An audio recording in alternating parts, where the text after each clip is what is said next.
सभी साथियों को माघ पूर्णिमा व्रत की बहुत बहुत शुभकामनाएं। माघ पूर्णिमा सनातन धर्म में अत्यंत पवित्र और पुण्यदायक व्रत माना जाता है। ये व्रत माघ मास की पूर्णिमा को किया जाता है और इसका विशेष संबंध स्नान, दान, जप, तप और भगवान विष्णु की आराधना से है। शास्त्रों के अनुसार माघ मास में किया गया स्नान, दान और व्रत 100 यज्ञों के बराबर फल देता है। प्रिय साथियों, कथा को अंत तक अवश्य सुने। ये कथा है उस समय की जब कलयुग ने अपनी काली छाया पूरी तरह से पसारी नहीं थी, जब आस्था और विश्वास की डोर इतनी कमजोर नहीं हुई थी कि जरा से झटके से टूट जाए। ये कथा है एक ऐसी नारी की जिसका जीवन संघर्षों की अग्नि परीक्षा था, पर जिसकी भक्ति का दीपक हर आंधी में, हर तूफान में अविचल जलता रहा। सुदूर एक छोटे से गांव में, जहां जीवन की रफ्तार धीमी थी और प्रकृति अपनी हर सांस में प्रभु का नाम लेती थी, एक स्त्री रहती थी। नाम था उसका यशोदा। यशोदा का जीवन बड़ा सीधा साधा था, पर दुख का पहाड़ उस पर बचपन से ही टूटा था। युवावस्था में ही पति का साया सिर से उठ गया था और पीछे रह गई थी केवल एक नन्ही सी जान, उसकी बेटी राधा। यशोदा ने कभी सोचा भी न था कि नियति इतना बड़ा क्रूर मजाक उसके साथ करेगी। गरीबी ने उसे हर दिन, हर पल ललकारा था। समाज की कड़वी बातें तीर बनकर उसके हृदय को छलनी करती थीं, पर यशोदा ने कभी हार नहीं मानी।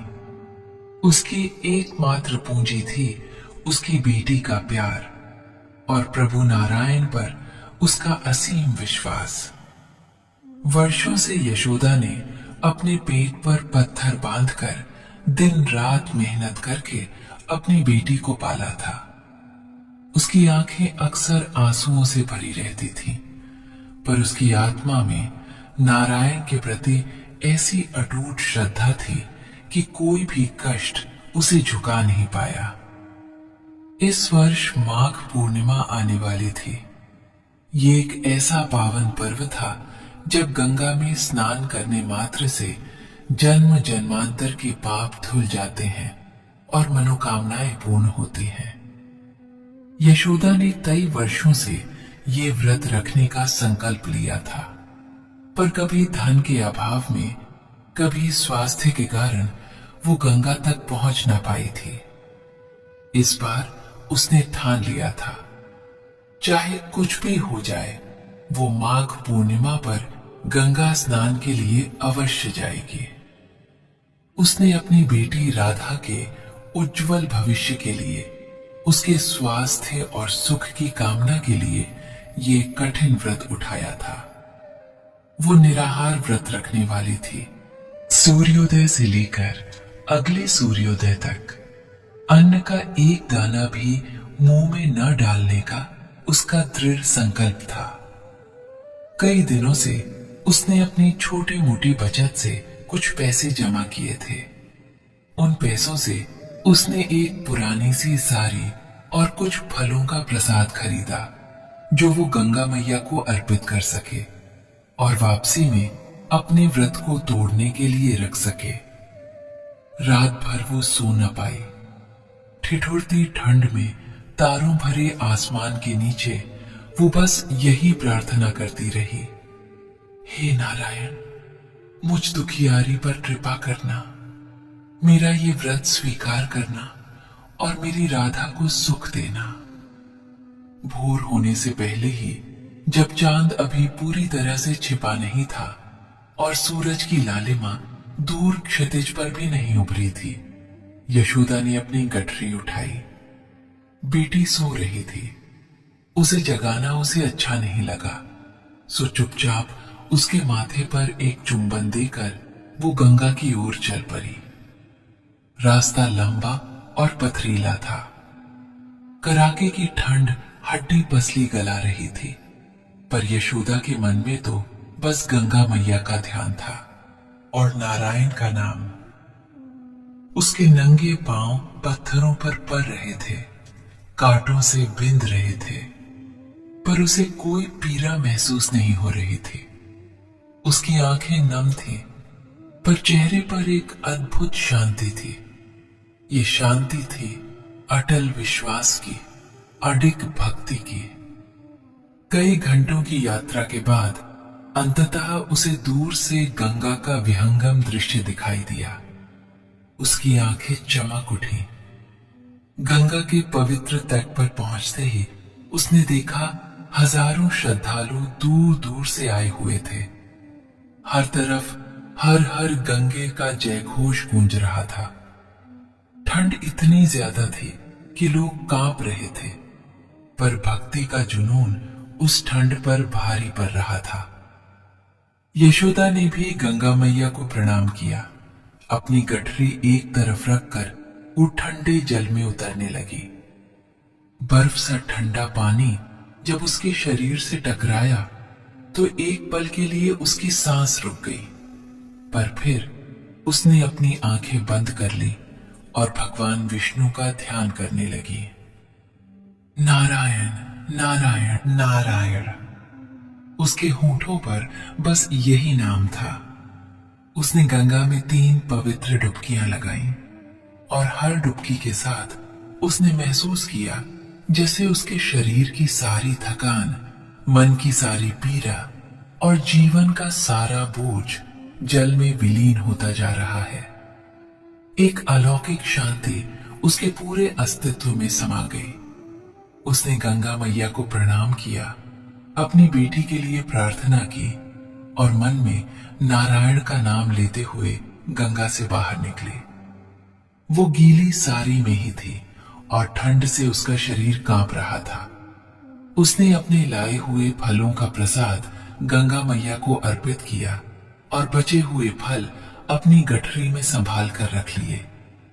ये वे फल थे जिनसे वो रात को अपना व्रत खोलने वाली थी। उसका मन शांत और संतुष्ट था। उसने महसूस किया जैसे आज उसके जीवन का सबसे बड़ा संकल्प पूरा हो गया हो। एक हल्की सी मुस्कान उसके होठों पर तैर गई, एक ऐसी मुस्कान जो वर्षों बाद उसके चेहरे पर आई थी।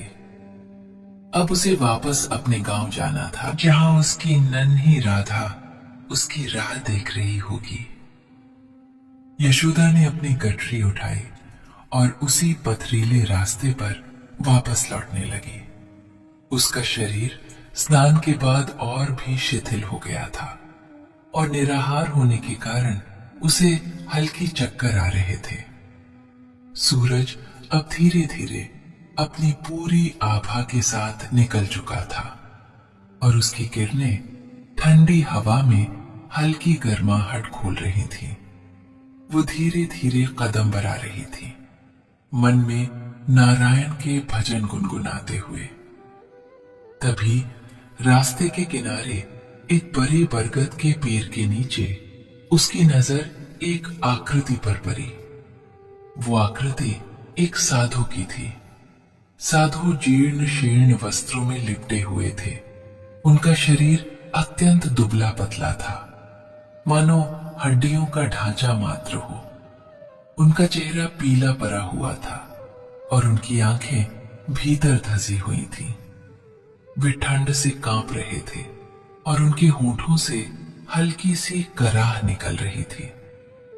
यशोदा ने जब उन्हें देखा तो उसका हृदय करुणा से भर उठा। उसने ऐसे दयनीय साधु को पहले कभी नहीं देखा था। साधु के चेहरे पर भूख और लाचारी स्पष्ट झलक रही थी। वे इतने कमजोर थे कि उठ भी नहीं पा रहे थे। उनकी आंखें जब यशोदा से मिली तो उनमें एक निशब्द याचना थी, एक ऐसी पुकार थी जो शब्दों से भी ज्यादा मार्मिक थी। यशोदा का मन व्याकुल हो उठा। एक क्षण के लिए उसने सोचा, मैं क्या करूं? मेरा व्रत है, मुझे निराहार रहना है। पर अगले ही पल उसके मन में एक और विचार कौंधा। ये साधु कितना भूखा है, इसके प्राण संकट में है। उसकी अंतरात्मा ने पुकारा, क्या मेरा व्रत एक भूखे प्राणी के प्राणों से बड़ा है? क्या नारायण यही चाहते होंगे? उसकी आंखों के सामने उसकी नन्ही बेटी राधा का चेहरा घूम गया। जब वो भूख से रोती थी तो यशोदा का हृदय कैसे तड़प उठता था। वही पीड़ा उसे इस साधु की आंखों में दिखी। उसका मन द्वंद्व में फंस गया। एक तरफ उसका कठोर व्रत था जिसके लिए उसने इतनी कठिनाइयां झेली थी, इतनी दूर यात्रा की थी। दूसरी तरफ एक भूखे मरणासन्न साधु की करुण पुकार थी। उसकी आत्मा ने उसे झकझोर दिया। उसने सोचा, ये कैसी भक्ति है जो दूसरे के दुख पर मौन रह जाए। नारायण तो हर जीव में बसते हैं। उसके मन में आया, भगवान तो करुणा के सागर हैं। वे कभी नहीं चाहेंगे कि किसी भूखे को देखकर मैं अपना व्रत निभाऊं। बिना एक पल भी और सोचे यशोदा ने अपनी गठरी खोली। उसने वे फल निकाले जो उसने अपने व्रत को तोड़ने के लिए बड़ी सावधानी से रखे थे। ये वही फल थे जो उसके व्रत का आधार थे, उसकी शक्ति थे। पर इस पल उसे अपने व्रत से ज्यादा महत्वपूर्ण कुछ और लगा, इस साधु के प्राण। उसके हाथ कांप रहे थे पर उसके मन में कोई संशय नहीं था।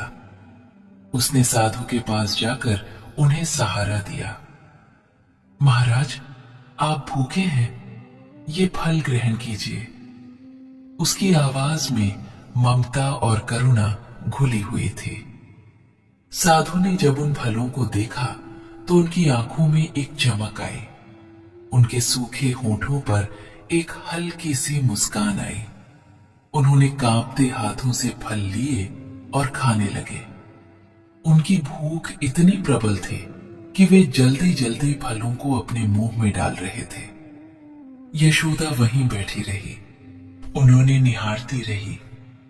उसकी आंखों से अश्रुधारा बह निकली। ये आंसू दुख के नहीं थे, बल्कि एक ऐसी गहन शांति के थे जो उसे अपने व्रत को भंग करके मिली थी। जब साधु ने सारे फल खा लिए तो उन्होंने तृप्ति की एक गहरी सांस ली। उनके चेहरे पर अब कुछ रंगत आ गई थी। उन्होंने यशोदा की ओर देखा और उनके मुख से निकले शब्द यशोदा के कानों में अमृत घोल गए। पुत्री, तूने आज केवल मेरी भूख ही नहीं मिटाई है, बल्कि तूने मुझे नया जीवन दिया है। तेरा कल्याण हो, तेरी सभी मनोकामनाएं पूर्ण हो। साधु के मुख से निकले ये आशीर्वाद यशोदा के हृदय को छू गए। उसने साधु के चरणों को स्पर्श किया और उनसे विदा लेकर आगे बढ़ी। पर जैसे ही वो कुछ कदम चली, उसके मन में अचानक एक तीखा दर्द उठा। मेरा व्रत, हे नारायण, मेरा व्रत टूट गया। ये विचार बिजली की तरह उसके मन में कौंधा। जिस व्रत के लिए उसने इतनी कठिनाइयां झेली थी, वो टूट चुका था। जिस व्रत के सहारे वो अपनी बेटी के भविष्य को संवारना चाहती थी, वो अब खंडित हो चुका था। उसकी आंखों से आंसू झरने लगे। ये कैसे हुआ? उसने तो परोपकार किया था, एक भूखे को भोजन दिया था, पर उसका व्रत तो टूट गया था। उसकी सारी मेहनत, सारी तपस्या सब व्यर्थ हो गई थी। वो वहीं जमीन पर गिर पड़ी और जोर जोर से रोने लगी। हे नारायण, हे मेरे प्रभु, ये क्या हुआ? मैंने तो बस एक भूखे को भोजन दिया था, पर मेरा व्रत तो टूट गया। मेरा सब कुछ सब व्यर्थ हो गया। मेरी राधा के लिए मैंने जो प्रार्थना की थी, वो अब कैसे पूरी होगी? हे जगदीश, हे लक्ष्मीपति, मैं क्या करूं? मुझसे ये क्या हो गया? उसकी आवाज में इतनी पीड़ा थी, इतना हाहाकार था कि मानो उसका हृदय फट जाएगा। वो अपने माथे पर हाथ पटकती हुई जार जार रोती रही। हे केशव, हे माधव, मैंने तो अनजाने में ही अपना व्रत तोड़ दिया। मुझे क्षमा करो, मुझ अभागन पर दया करो, मेरा व्रत टूट गया। यशोदा की रुदन की ध्वनि अभी शांत भी नहीं हुई थी कि अचानक वातावरण में एक अलौकिक प्रकाश फैल गया। आकाश में एक अद्भुत चमक उभरी और एक दिव्य सुगंध से पूरा वातावरण भर गया। यशोदा ने भयभीत होकर अपनी आंखें खोली। तभी आकाश से एक गंभीर पर अत्यंत मधुर और शांत आवाज गूंजी। शांत हो जा मेरी प्यारी बेटी, तेरी आंखों के ये आंसू व्यर्थ नहीं है। तेरा व्रत टूटा नहीं, बल्कि आज पूर्ण हुआ है।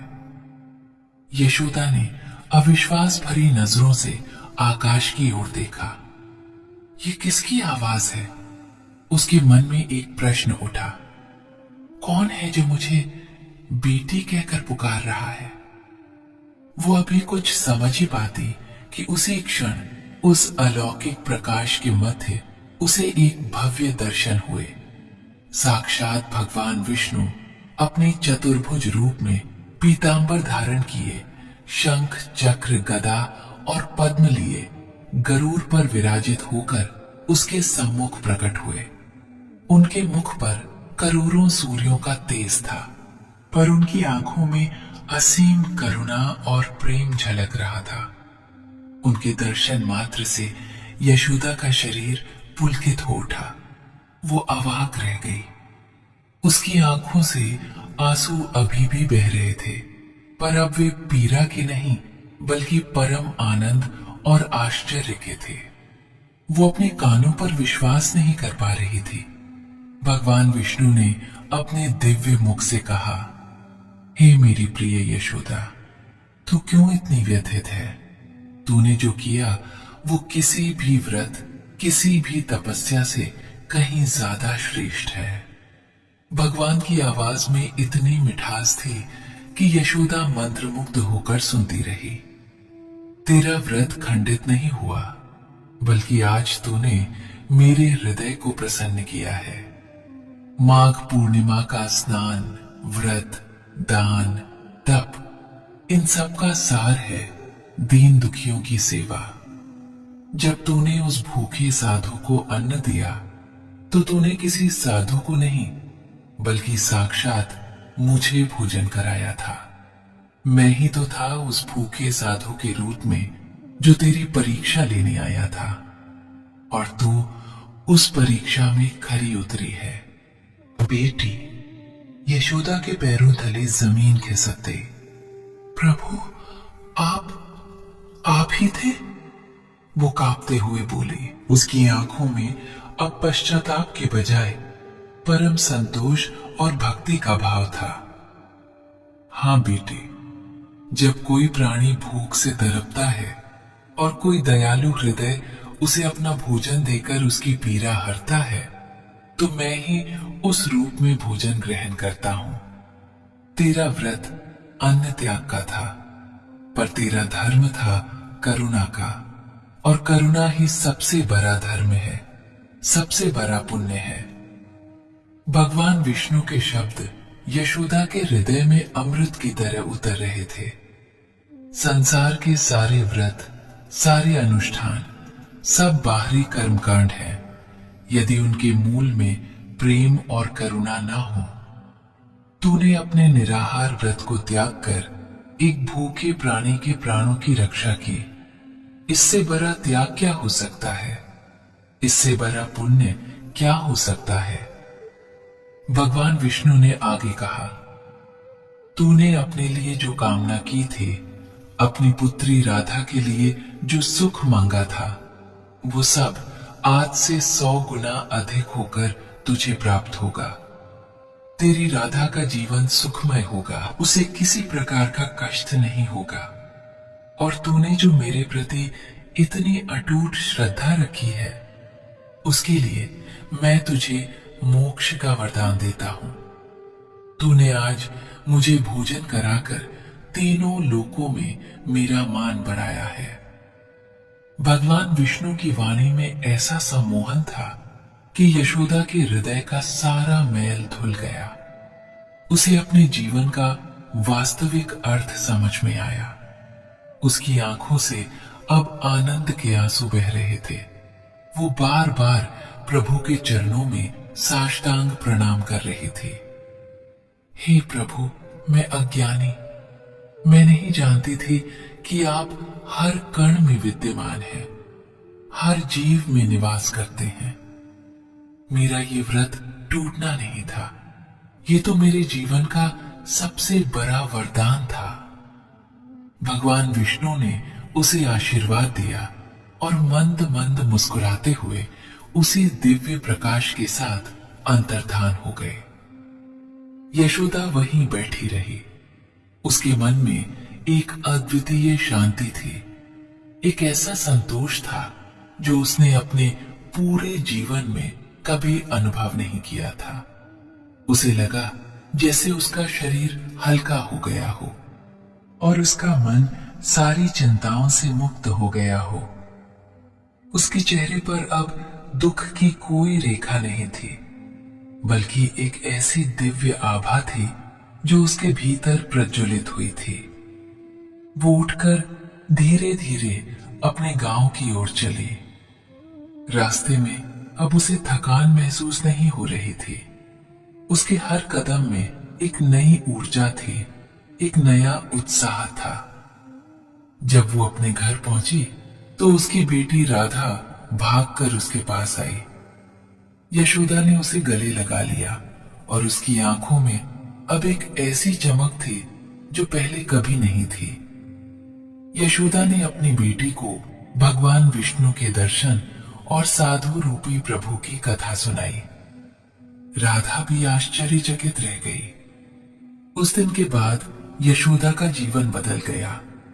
उसे कभी किसी चीज का अभाव नहीं हुआ। उसकी बेटी राधा बड़ी हुई। उसने एक अच्छे घर में विवाह किया और सुखी जीवन बिताया। यशोदा ने अपना शेष जीवन दीन दुखियों की सेवा में समर्पित कर दिया।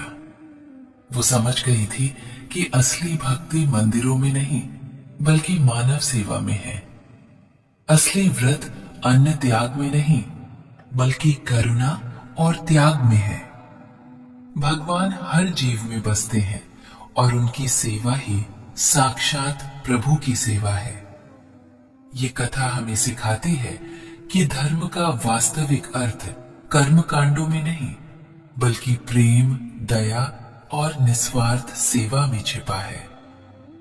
माघ पूर्णिमा का वो व्रत जो यशोदा का टूटा था, वो वास्तव में टूटा नहीं था, बल्कि वो तो परमात्मा के साथ उसके हृदय का सीधा संबंध स्थापित कर गया था। और यही सच्चा धर्म है, यही सनातन सत्य है। प्रिय साथियों, इस वीडियो में माघ पूर्णिमा की पावन व्रत कथा यहीं पर समापन होती है। हम कामना करते हैं कि भगवान श्री हरि की कृपा आप सभी पर बनी रहे। जय श्री हरि, जय हो जगत के पालनहार।